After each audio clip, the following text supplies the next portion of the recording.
They say don't judge a book by its cover for a reason, but obviously we all do that. In particular, women judge every single guy by the money he makes, his height, and even his performance in bed. Some women, though, ditch the boss babe ideas and do their job, including making food for their hardworking husbands. To modern women, this is such a disgrace no matter how hard the husband is working. Take a look.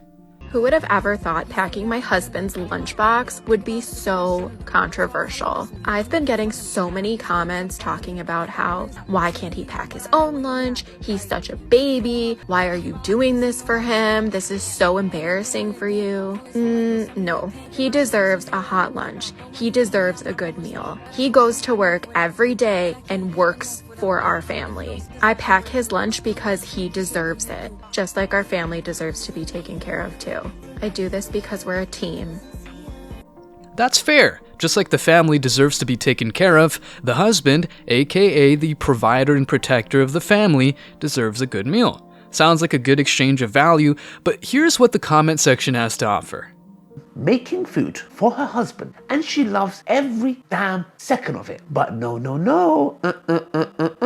How dare you? Have you seen the comment section, guys? Read the comment section. It's flipping crazy. These people are flipping tapped in the head crackheads. I'm gonna start calling feminists crackheads. They are crackheads, and they're not even smoking crack. At least a crackhead is smoking crack, and you know. But you are a crackhead on a different level. I don't know what the hell you've been smoking. It's unbelievable that people are like, can he not make his own food? You know, is he a boy? Is he a child?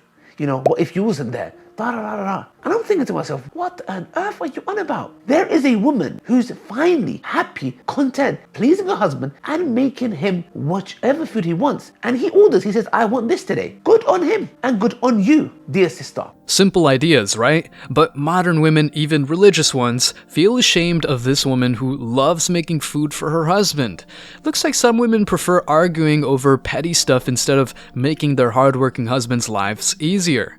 It's really a shame. It's in sadaqah and zakah, but is affected by feminism to such a level that if she was to tell her friends she cooks for her husband, or if she was to tell her friends, I am not allowed to go out, yes, because my husband said so. Yes, he said, I would not like you to go out today. And guess what? I would not like you to wear this lipstick. I would not like you to dress up in that manner. Oh, no. Now it's abuse. It's counted as abuse. You cannot dare to say that. Let me tell you something, young men who are watching this. Do not marry such woman ever in your life.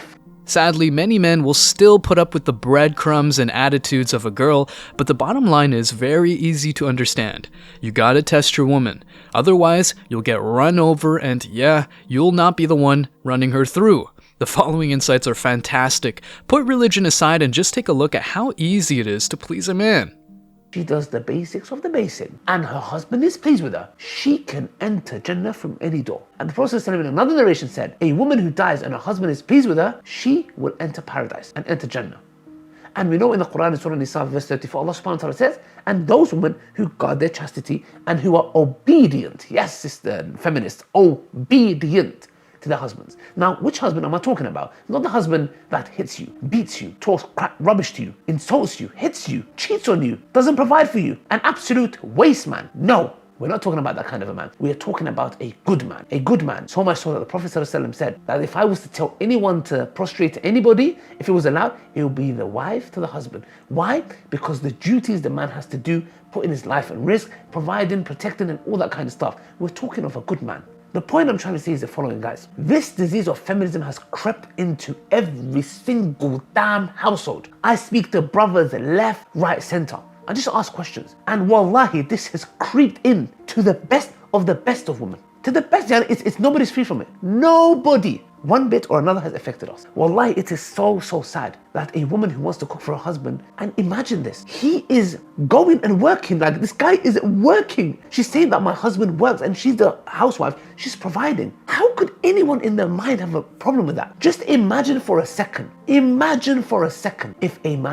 the roles were reversed and the men were attacking the guy for doing something for for his wife, or whatever it may be, working. Why do you need to work for her? Can she not do it on herself? Why didn't she go out and work? Why didn't she provide? Why does she pay electric, gas bill, tax, insurance, rent, electric, council tax, water, you name it, the list goes on. Why doesn't she do it? There would be chaos. Do you see the double standards? And I've said this before on the British Show, and I will say it again. Have you guys ever seen us men ever start a petition, ever make this phenomena and talk about the fact that when we come home, have we ever complained and said, why don't our wives help us with our work? When we come from work, whatever it may be you're doing, accountancy or a solicitor, bricklayer, whatever it may be, why don't you come and help me with my work? Ever. No, we don't. We don't complain. We do not complain. We accept our responsibility wholeheartedly and we say that's our duty and we do it. But when it comes to females and certain feminists, not all of them, you see this disgusting attitude, so much so that this could have ruined that woman's life. Alhamdulillah, by giving her doubts. I guess she would. No, she gave you guys the middle finger, should I say. She gave you guys the middle finger and said she's carrying on cooking for her husband. The observations about the double standards are great. Men don't shame each other for working and providing for their families. That's the man's duty, and even some modern women dare to say that's a man's job. But these same women complain when their men tell them to cook something specific. Instead, they respond with, "I'm not your mother, go cook your own food." Insane logic. Let's take a look at the comments. If the husband and wife are happy with their roles, then it isn't anyone else's business. Modern women brag about how open-minded they are, but when it comes to women who cook for their husbands, it's just outrageous. Hypocrites. I cooked a lunch for my husband yesterday and he had 2 plates of food. He phoned me this morning to ask me to please keep the leftovers for him for his supper. Made me happy that I could do something for him that he loves while he goes out to work to take care of the family's needs. He never demands it or expects it, but always appreciates what I make for him and says thank you. Same way I appreciate what he does for the family. It's about mutual care and respect. Feminist, every woman should be allowed to do whatever they want. Woman, cooks food for her husband. Feminist, how dare you cook food for your husband? Woman, refuses to cook. Radical feminists, yes girl. Man, refuses to earn and provide. Radical feminists, what a lazy bum. The double standards can't get more silly. Anyway, thank God some people out here have common sense and appreciate the efforts men gotta make to provide for their families. Guys, thanks for checking out this video. Stay tuned for more daily content. Like, subscribe, and comment. See you in the next video, guys. Till next time.